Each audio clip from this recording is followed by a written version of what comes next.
Show me the crypto. Show me the crypto. Show me the crypto. In a world on the brink of disruption, two men will bring you clarity by interviewing some of the most intelligent and influential names in the blockchain world. Welcome to Show Me the Crypto with your hosts, Wade Patterson and Ulf Lonergan. Well, hi there, and welcome to Show Me the Crypto. My name's Wade Patterson. And I'm Ulf Lonergan. We're a couple of friends from Canada who love learning about cryptocurrencies and blockchain technology, and we're happy you're along for the ride. Whether you're a crypto virgin or you know your way around the block, we hope our interviews with some of the most intelligent and influential people in the blockchain space help deliver you with value. And on this episode, we're joined by Miami Mayor Francis Suarez. While there isn't officially a such thing as mayor of crypto, if there was, Mayor Suarez would probably be one of the most popular candidates. The progressive politician has announced his city is looking to become more crypto-friendly through several measures, which includes looking to allow residents to pay fees and taxes with crypto. The city of Miami even has Satoshi's Bitcoin white paper on its official website. Mayor Suarez, welcome to Show Me the Crypto. Thank you so much. What a beautiful intro, and I'd love to be the mayor of crypto of city. This is an honor having you on the show. And I want to start out, I know you have an undergrad in finance and you've been aware of crypto for quite some time, but do you recall specifically when it was that you learned about Bitcoin and what your initial reaction was? You know, I don't remember the specific day or time. I can tell you that I've been an early adopter in the sense that, as you said, I have a finance degree. My dad's also an engineer. My grandfather was an engineering professor. So we certainly have a mathematical background, and the concept of crypto and the blockchain appealed to me very early on. The idea that anyone can assign anything of value. First of all, let me just take a step back.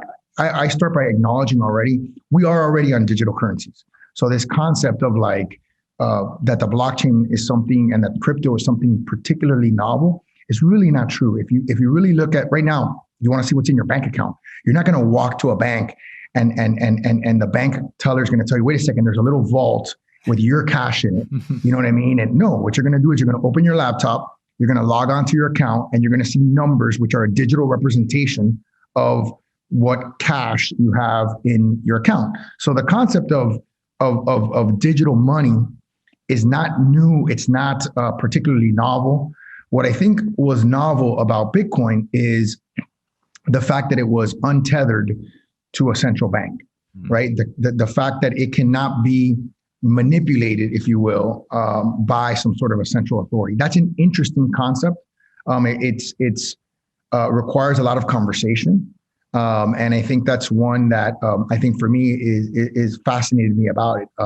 The blockchain and its applicability to so many different things is also one that really fascinated me. So I was a member of the Florida Blockchain Foundation at the beginning, and I was a member of, and I am a member right now of the Florida Blockchain Task Force, which was established by the state of Florida.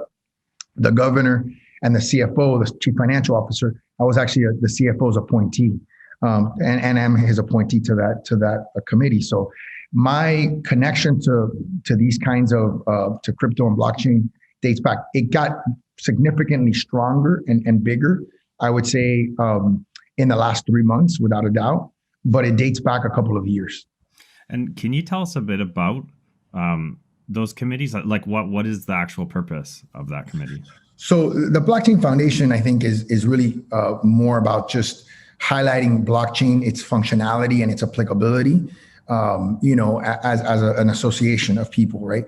The blockchain, the blockchain task force was the state's attempt to start looking at the technology, how it can be used, how it should be regulated, if it should be regulated, and what kind of regulatory scheme there should be available. So one of the things that I did in this whole, particularly in the last few months, working with the CFO of Florida, who was the person who named me to the task forces, I went to find what is the most crypto-friendly state in the nation, right? Which was Wyoming, and decided, the highest form of flattery is essentially borrowing their legislative scheme. So that's exactly what we did. We copied their legislative scheme, and then we tried to make it better, and essentially are now in the process. I'm knocking on wood of passing it in the state legislature. We're 9 days into the new legislative session. We have a bill on the House side. We have a bill on the Senate side.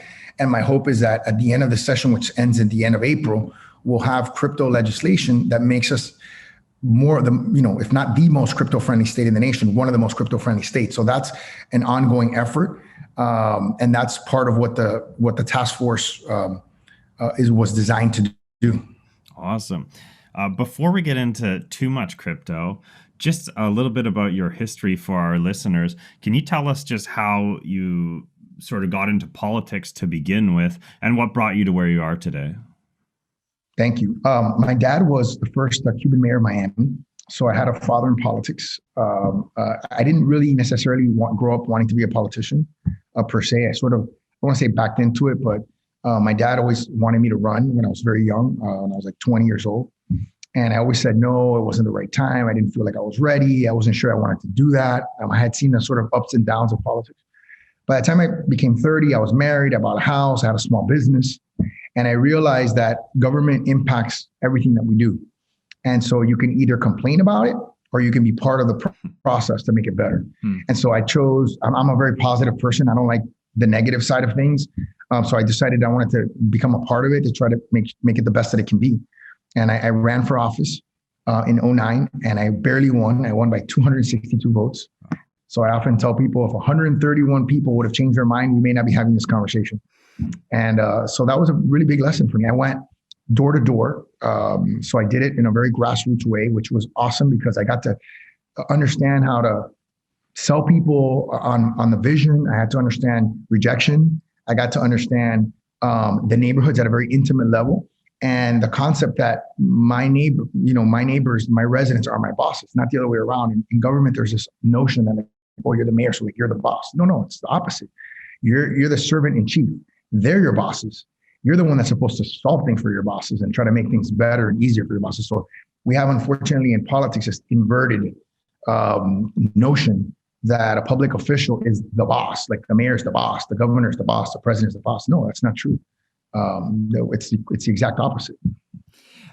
I want to get into all of the legislative changes that you're working on specifically and what each of those mean. But before that, I was watching an interview that you were on, and you said at that time, I believe this was in early February, that you don't currently own any crypto, but that you were hoping to gain some in the next few weeks. So the question now, we're recording this in early March. Do you now own crypto? And if so, what coins do you hold? I sure do. Awesome. So this is kind of funny. I'm glad you brought it up because this is the first show, by the way, that I talk about this. Awesome. Nice. So I'll tell you the whole story. So obviously I've been, following this and life is just crazy, and it's a lot of it is, personal finance stuff. And, I bought a brand new house, doing a variety of things. And so I never really got around to it. And then it got to a point where I thought to myself, man, people are asking me this question and it's kind of a double-edged sword. It's kind of a trick question. If somebody says, do you own crypto? And I say, I don't own crypto. And they're gonna say, well, you don't really have faith in it, right? Because if you don't own it, you don't really believe in it. And if I said, yeah, I own crypto, then they're gonna say, well, you're just trying to pump it up. You know what I mean? You're trying to pump up the price of crypto for yourself. To, it's self, you're doing it for your own benefit. Mm-hmm. So I sort of wanted to stay away from that. And then what I was going to do was kind of do something really cool with Gemini and with Coinbase, because I know the founders of both and they're friends and they're great people.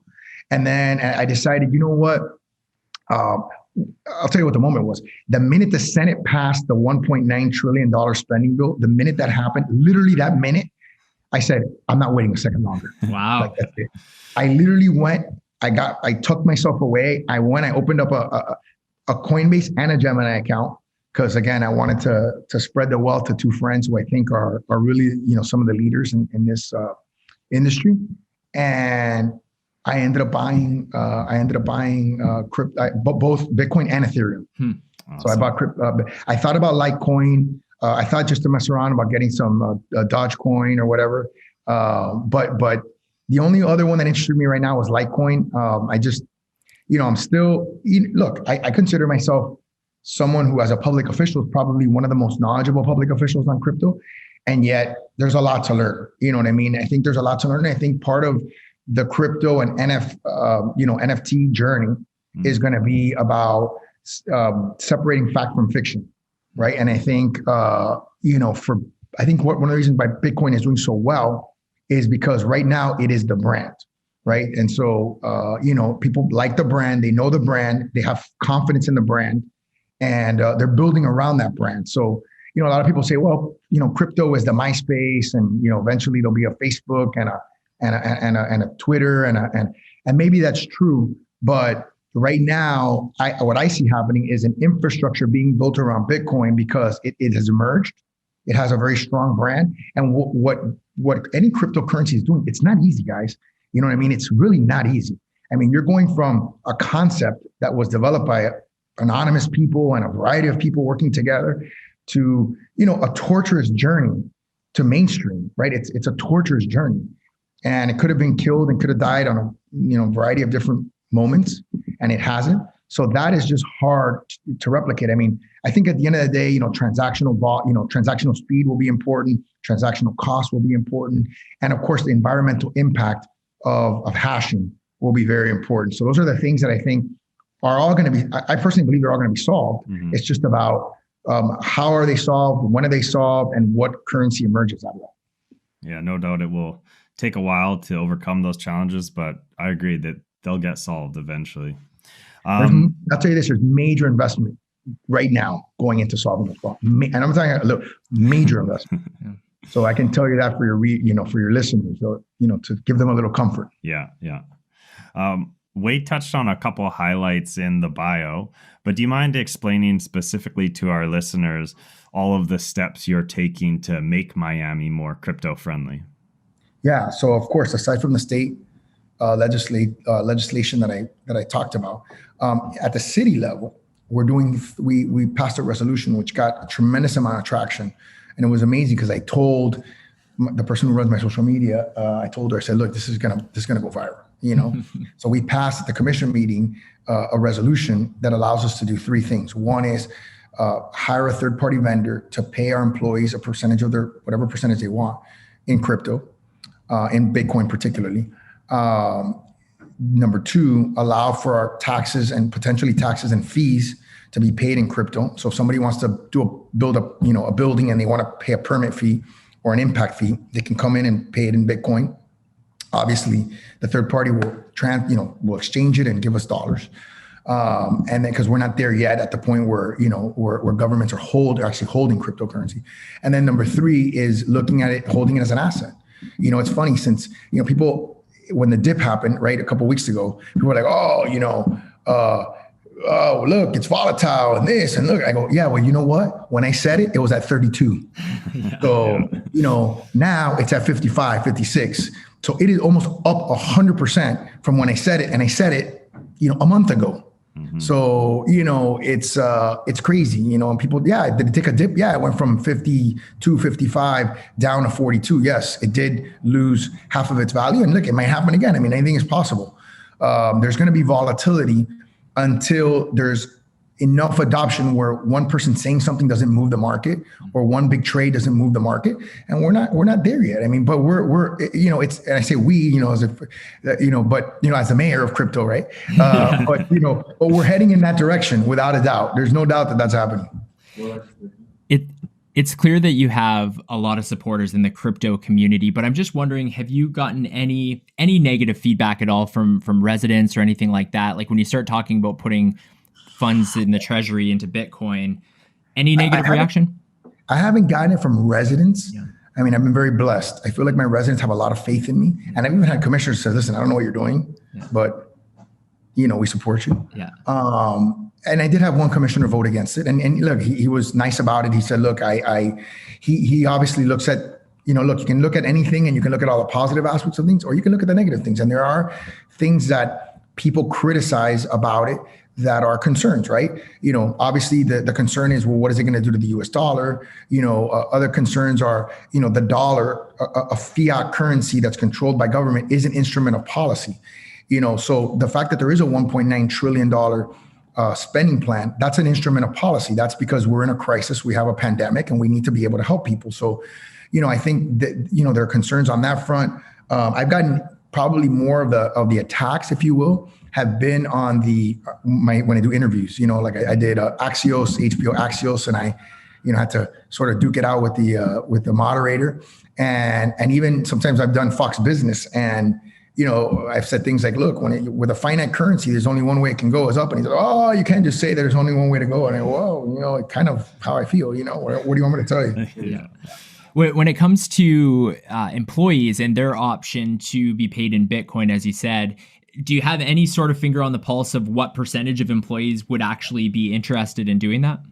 I have no idea whether it's 1 or 2% or 10 or 15 or 20.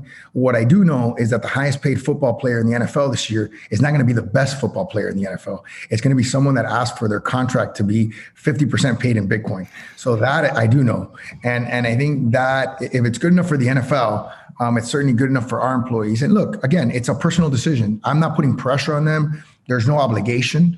They don't have to do it. It could be zero. It could be zero today. It could be that we're the first city that makes it available, and it could take a year or 2 or 3 as the market, stabilizes for people to start doing it at that level. I think, remember, this all happens in phases, right? I think what's exciting about me getting involved as a public official is, look, this is kind of the first phase of public official recognition, right? Mm-hmm. You have, some public official, but very limited amount that are getting involved. So it's another stage of towards mainstreaming. Obviously, full mainstreaming is when you have, people deciding to pay for things in Bitcoin versus the dollar, right? Or stay in Bitcoin as a currency as opposed to as a digital asset, right? As almost like a commodity. And I think that there's a lot of that it's possible for it to happen. The beautiful thing about it is it's fractionalizable. You can fraction it, buy it in fractions.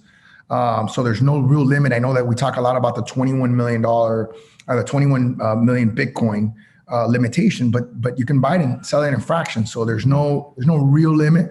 You just can't grow the monetary base, which is a good thing, And I think what will happen with governments is that they'll realize that fiscal discipline is absolutely necessary. And I'll tell you, and I'll give you an example from the city. We have a constitutional mandate requirement to balance our budget. We cannot have a deficit. Like, it's just not allowed. It's just not constitutional. So right now we have, as a city, about $140, $150 million in reserves. So we actually have money in the savings account, right? If you will. So that is what you would hope normal families do, right? Is that they save for a rainy day. They have a certain percentage of their salary saved in case something happens, they lose a job, they get hurt, whatever. And that's what we have. That's what we have. We have the highest bond rating the city has ever had since I've been mayor. We have the best bond rating the city's ever had in its history. And we have the second highest bond rating. We're AA+, AAA is the highest, obviously, but we're one notch below. And that's because we balance our budget, we keep taxes low, and we have savings. It's that simple. Since you mentioned some of your political colleagues there, have you had people reaching out to you, other politicians who are saying, hey, we see the attention you're getting and that kind of thing. We're interested in doing this. And I don't think I'm putting them on blast by talking about them, because I don't think that's what I think they've also tweeted about it already. So I've had particularly the mayor of Jacksonville, Lenny Curry, watching very closely. I had the mayor of Detroit, Mayor Duggan, saying, hey, we're watching. I was at the White House actually when I was with him, and he was talking about it. He was saying, look, we're really watching what you're doing. So yes, and I've had mayors that are just watching what I'm doing generally with tech, because I think my view of it is technology is going to be a bigger and bigger part of our world and our economy. And as a mayor who wants to create, any mayor who wants to create out of their city the most competitive city, and a city where their residents can do well, can thrive, and can get good jobs and can provide for their families, you have to grow that ecosystem in your city. There is no choice. It's not a preference thing. It's not I like tech, I don't like tech. It's a Republican, Democrat. It's not got nothing to do with any of that. It has to do with the fundamentals of our economy and the way our economy is going to proceed forward. And it is going to be a tech-based economy. There's just no way around it, unfortunately. whether you like it or not.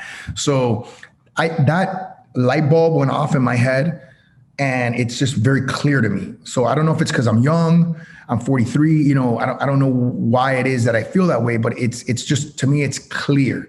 If I want to work on anything, if I want to work on the income side of creating wealth for my residents, it's got to be in tech.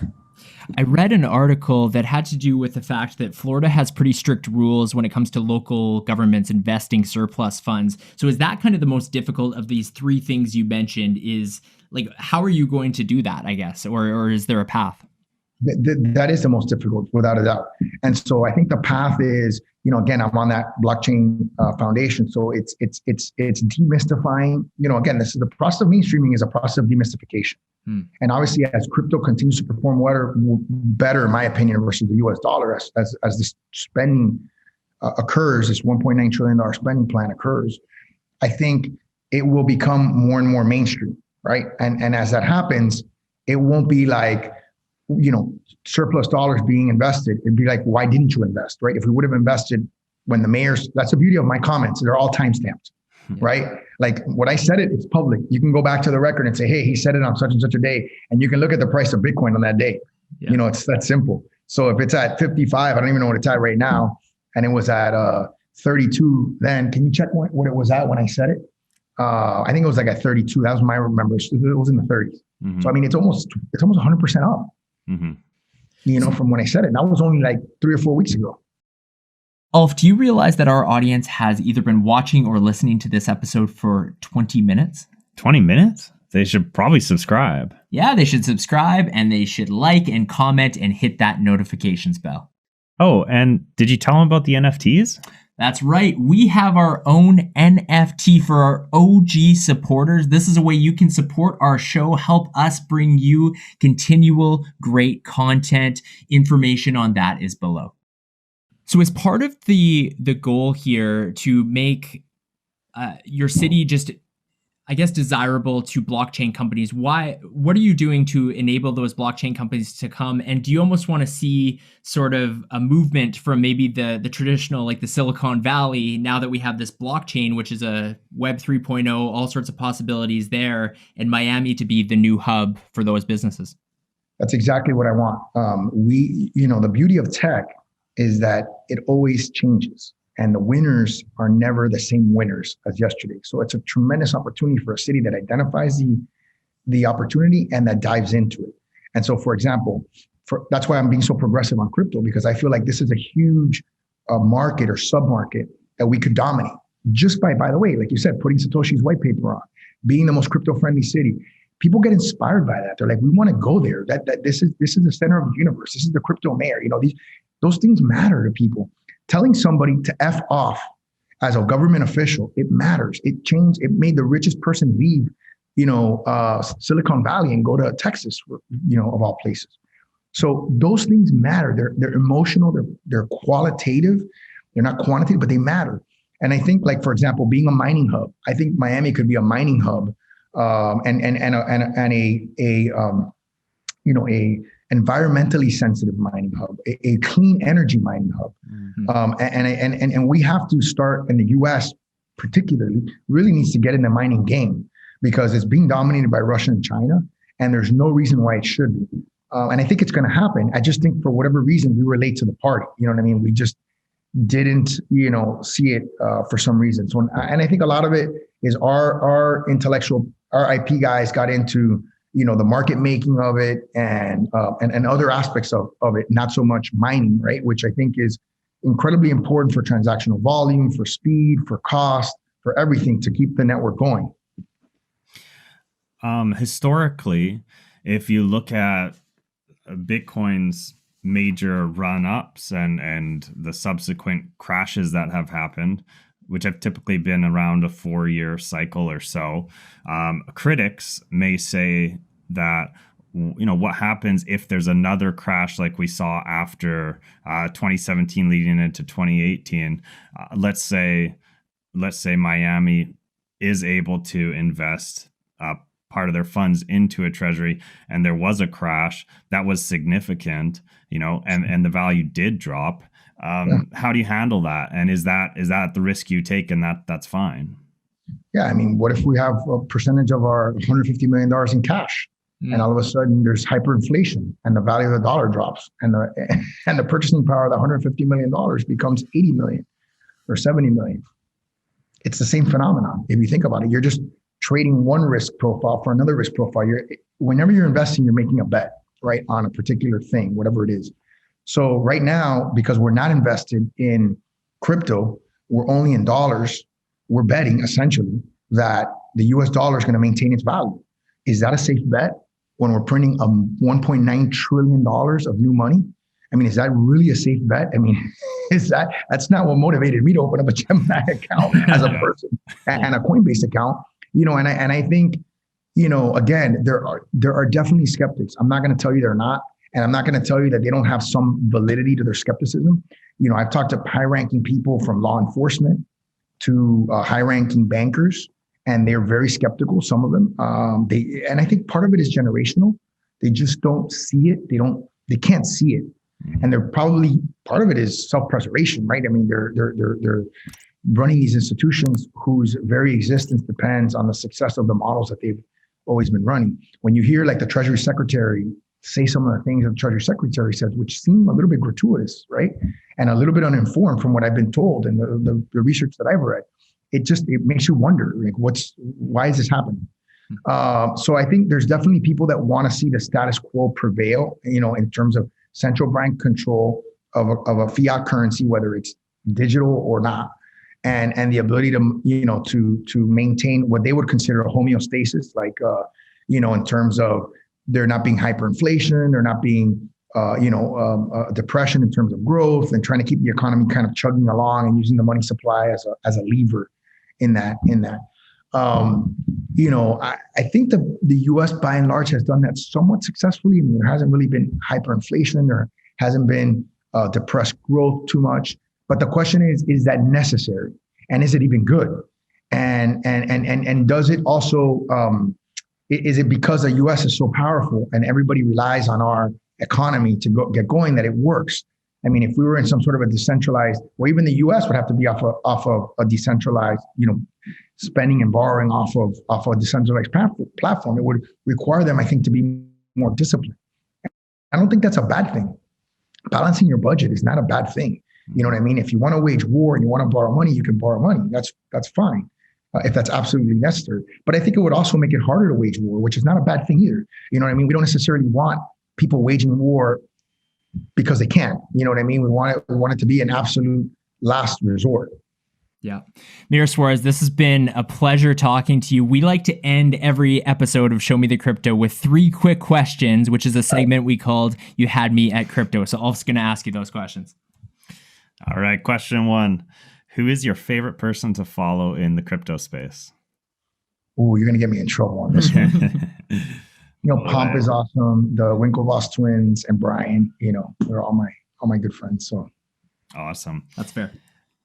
What will the price of Bitcoin be 10 years from now?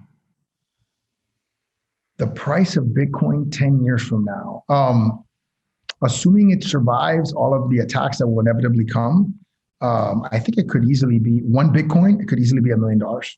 Nice. That's our popular answer on this show. Yeah. We're about 15 episodes in, and 1 million is the popular answer. So good. What's the most underrated coin or project in crypto? I probably one that hasn't started yet.